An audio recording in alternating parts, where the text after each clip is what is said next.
Screen title: Tactile Coco.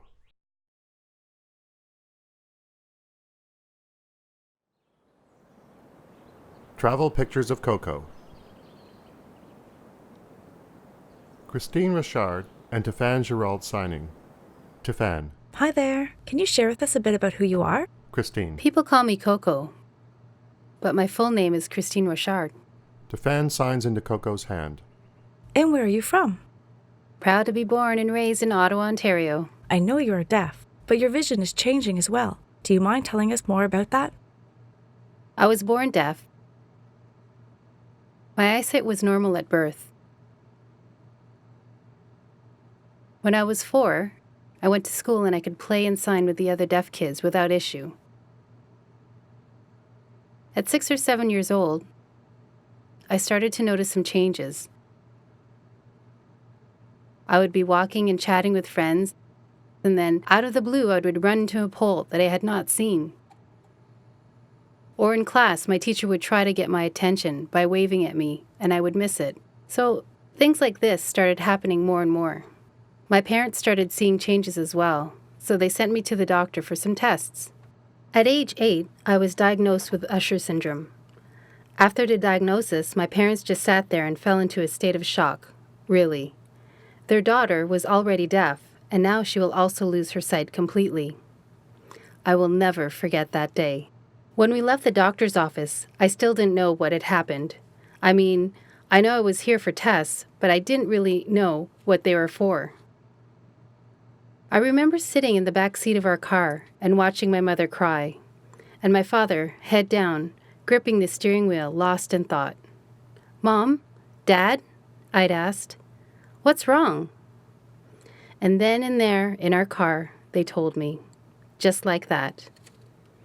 Most parents, I'm sure, would have tried avoiding the conversation to not hurt or scare their child with the news of the future to come. And the child would be left to wonder and to find out, eventually, one day. But not my parents. They were brave and they told me right then. My father turned, looked back at me and said, "Christine, you have lost some of your vision. You will one day lose your ability to see and will become blind." "No," I replied to him. "No way. I'm going to go blind one day. I am deaf, and I'm good with that. No, Dad. No, not me." At that, my father fell apart in tears. This news was very hard on my parents. They reached out, though, and soon learned that there were actually few other students at my school with Usher syndrome. So they developed a nice support network. When I was 8 years old, I know that I would lose my sight completely one day. The doctor said I would be blind by the time I was 40. I'm 37 now, and I think the doctors will be right. When I look at you, Tefan, I can see your face, but there are blurry spots.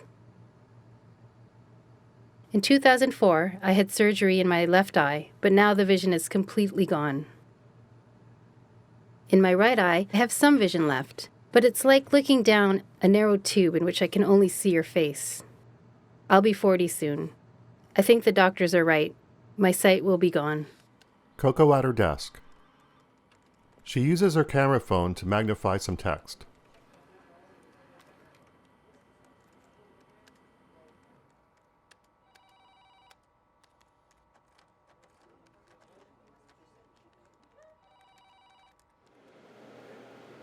Coco walking through a pharmacy.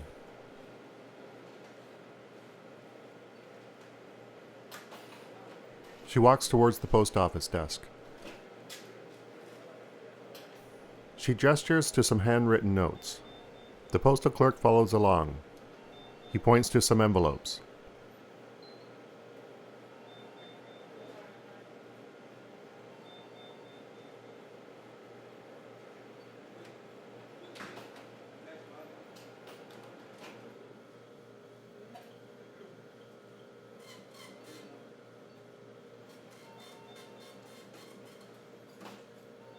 Later, Coco signing to the camera. Getting around, I'm often alone. I have interveners once a week on Mondays. So on the other days, if I need to go somewhere, I have to do it on my own. I mean, I am capable of getting around on my own, independently, but boy, does it take time to get places and to communicate with people. Just here at the post office, it is challenging because I can't read the small print, so I need to ask the staff to read the signage and merchandise information for me, which they do. They're very kind. They write back and forth with me, but still, it all takes a lot of time, so it's tough. She holds up a marker. I always carry this thick black marker with me. I give it to the salesperson because even if they tried to write their messages to me with a regular pen, I wouldn't be able to see it. So I give them this. She gestures, offering the marker to us. Sometimes they shy away and use their own pen. I need to insist sometimes. It can be a real awkward moment. I wish people would just be aware that in order to communicate with not only deafblind, but low vision individuals as well, to use a thick black marker, because we can't see what you write otherwise. To Fan. Coco, your story is so powerful. As you are approaching age 40 and becoming fully blind, would you say you are making a conscious effort to develop your identity and all of the strategies and skills that you need for when it happens? Do you feel prepared? It must be hard. It's interesting. Growing up, we didn't have internet back then, so I didn't have a chance to learn about deafblind culture and deafblind people. At age 10, most of the time, the people we met were only service providers such as counselors, teachers, who were hearing and worked with blind people who could hear. They would regularly come to my school to work with me, but they weren't specialists working with deaf-blind people. They had suggested to start using a white cane to maneuver around, but at that time, I could still see quite well.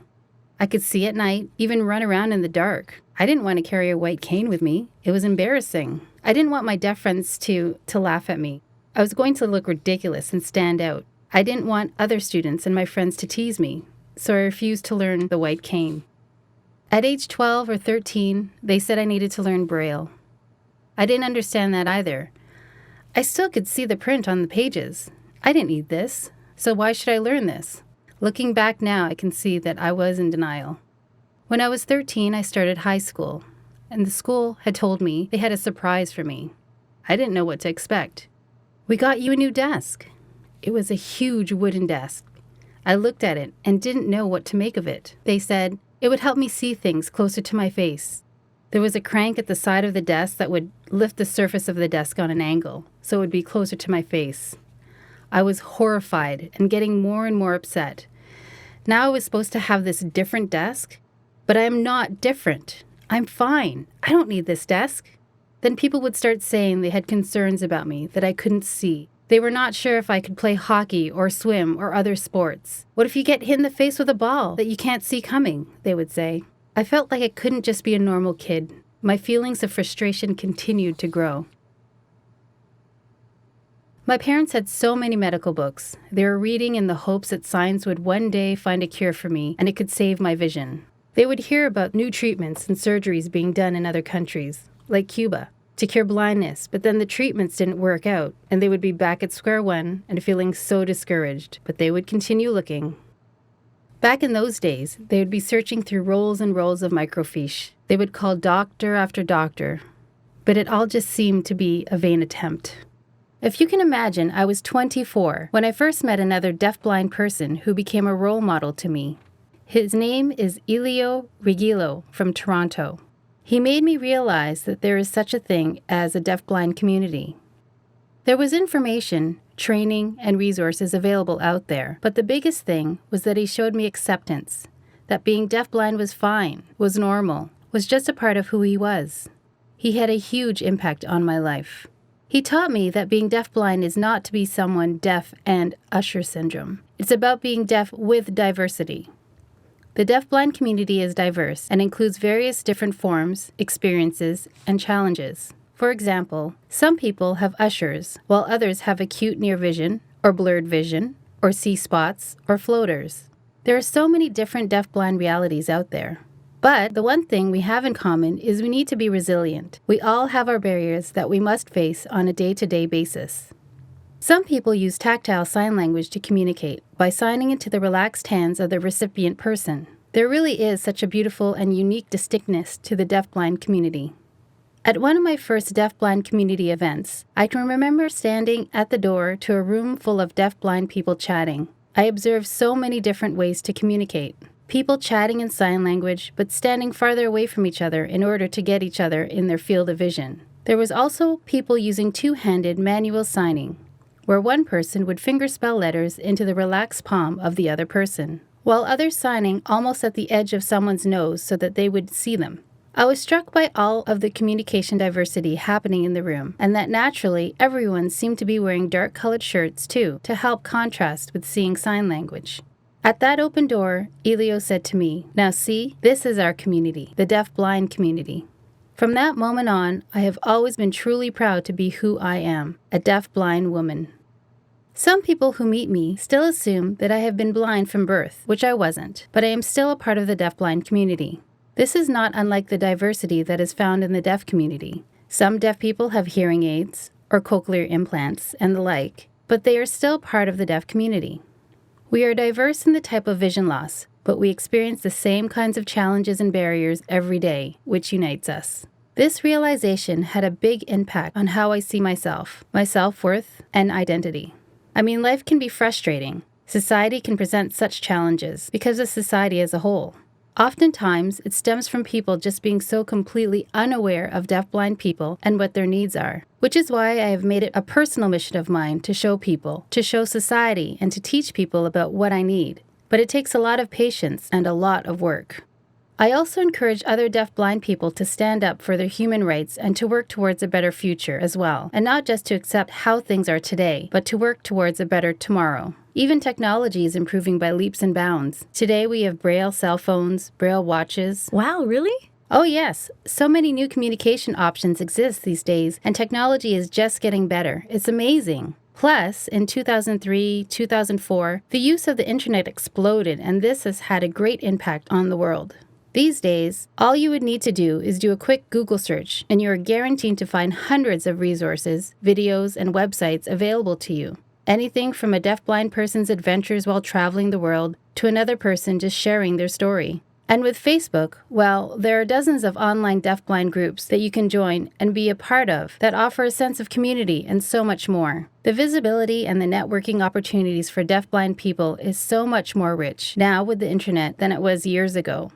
Still, sometimes when I think about my inevitable future one day, losing my eyesight completely, I can feel a bit down, but I try not to catastrophize it either, like it will be the end of the world, because it's not. In many ways, I feel like the universe has given me a gift. Just the thought of going blind, for me at one time, would throw me into a fit of rage against everyone and everything. I hated the way it was me who got this, who will go through this. It drove me crazy. My dad used to say, "Well, Christine, God gave you deaf blindness." Well, then naturally I can remember hating God for the longest time, until I realized that there was nothing to be angry about. Really, I am grateful. It is because of deaf with diversity that I was able to meet so many wonderful people. These people have been a source of inspiration for me and are my community, and I hope to take this inspiration and pass it forward. Coco at her desk. She checks video messages on her computer. She plays a video of a man signing.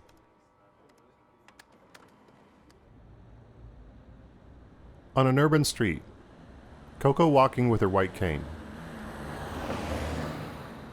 She stops and looks up at a sign. She walks through the door. Inside a cafe, she signs with a young woman. Hello? Hello, do you work here? Yes, I do. Oh, let me touch your hand so I can feel your sign. Oh, sure. What's your name?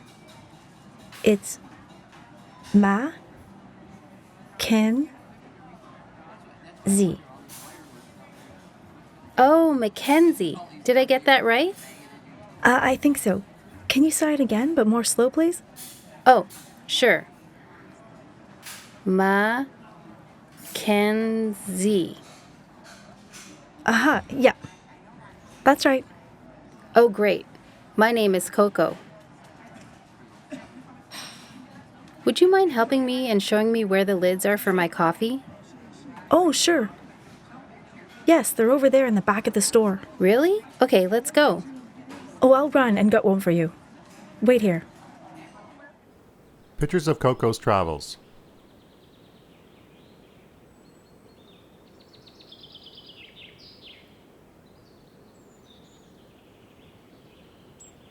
In front of the Taj Mahal, Coco smiling, holding her cane over her head.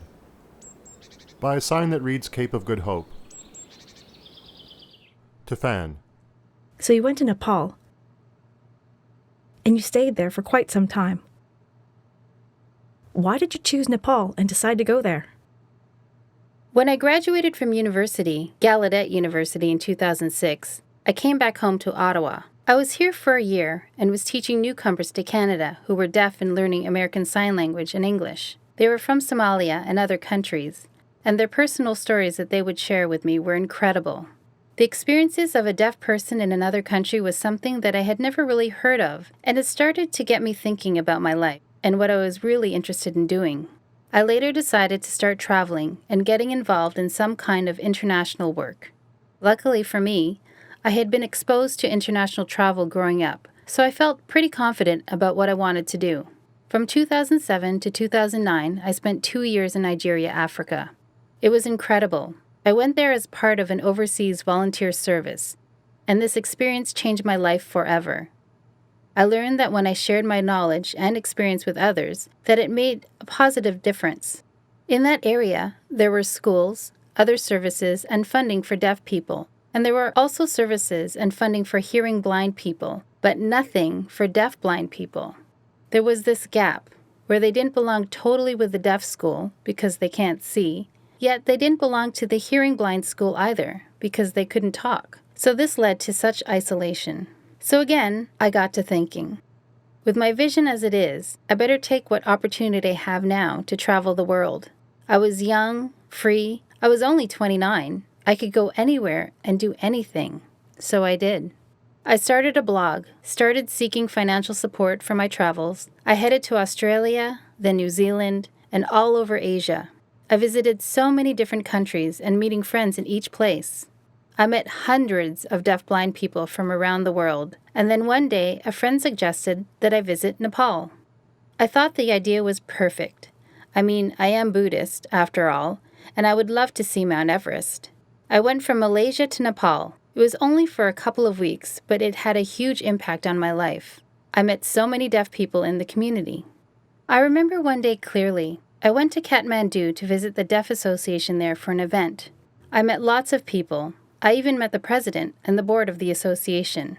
Someone there asked me if I was deaf-blind, in which I told them, yes. He then presented me with the CBR's report to look at.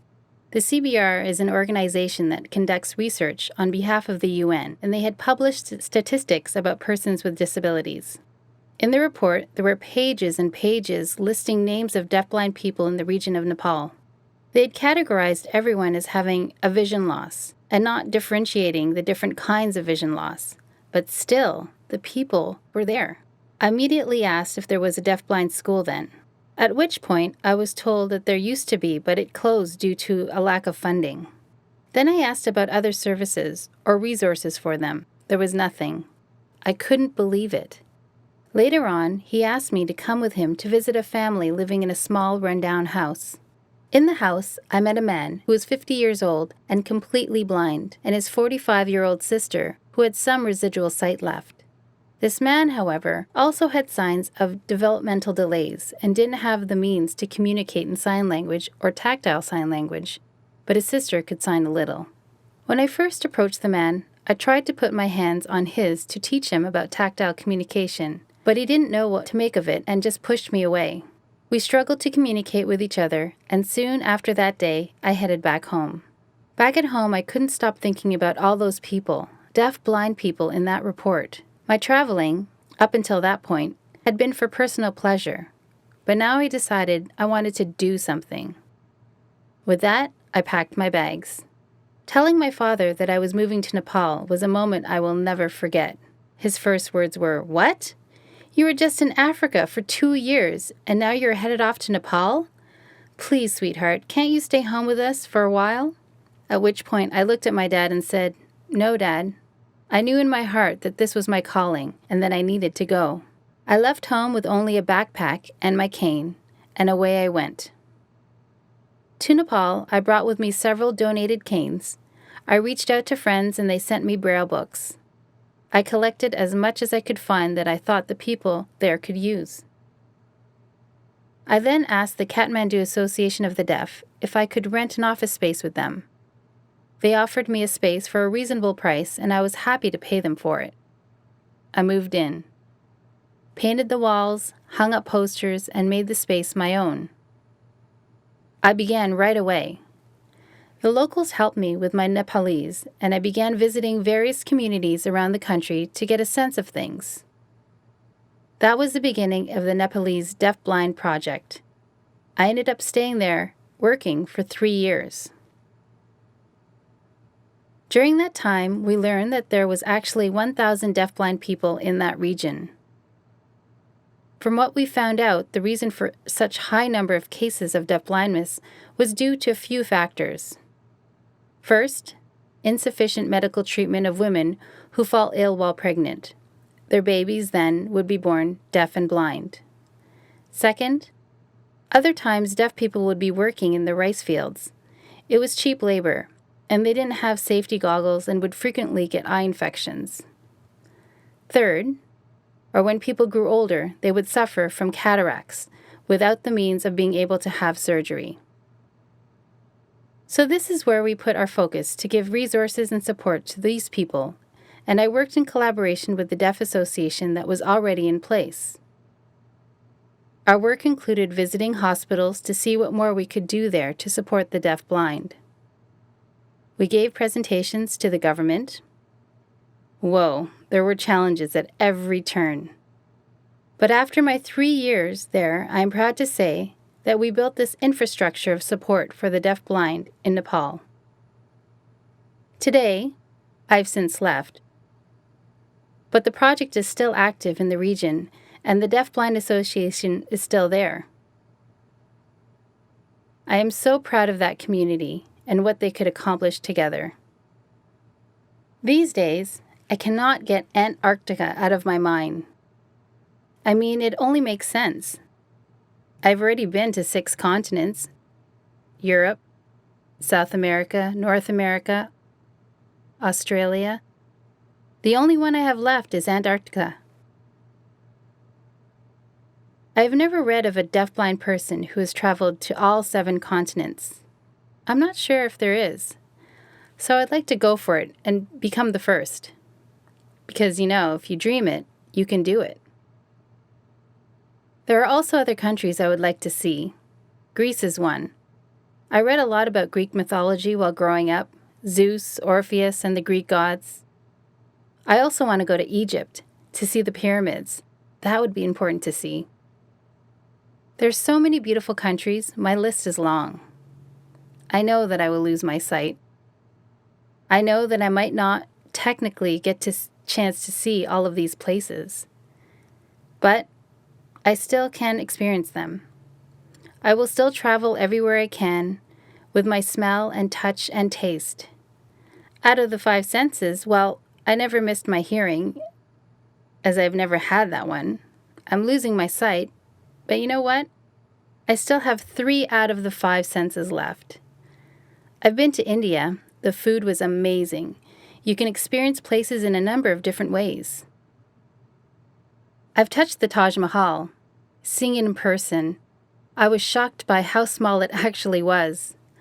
I put my hands on its marble walls, and the walls were ice cold. The air was stifling hot, so the contrast between the two was brilliant. I am so very grateful for the opportunities that I have had.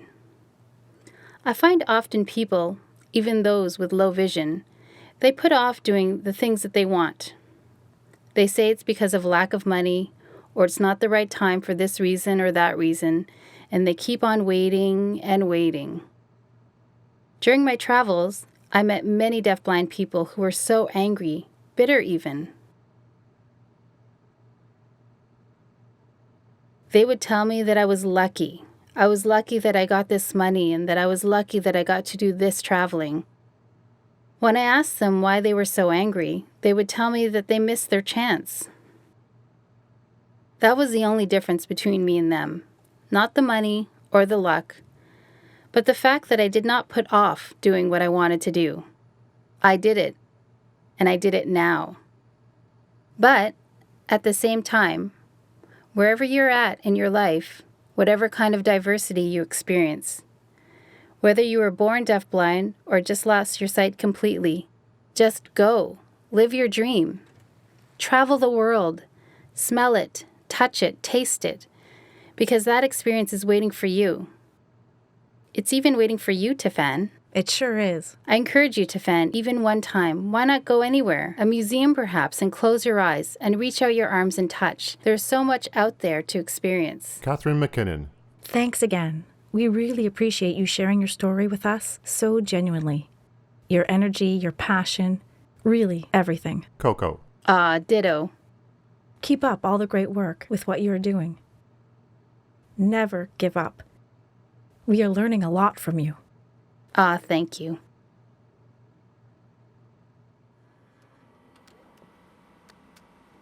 Coco at her desk.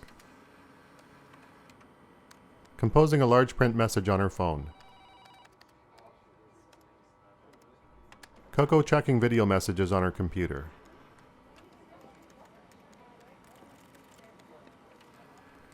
Using her camera phone to magnify print.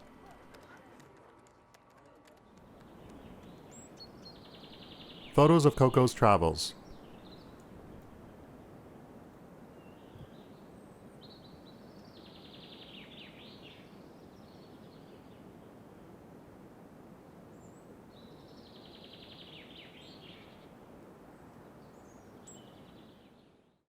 Credits roll over black.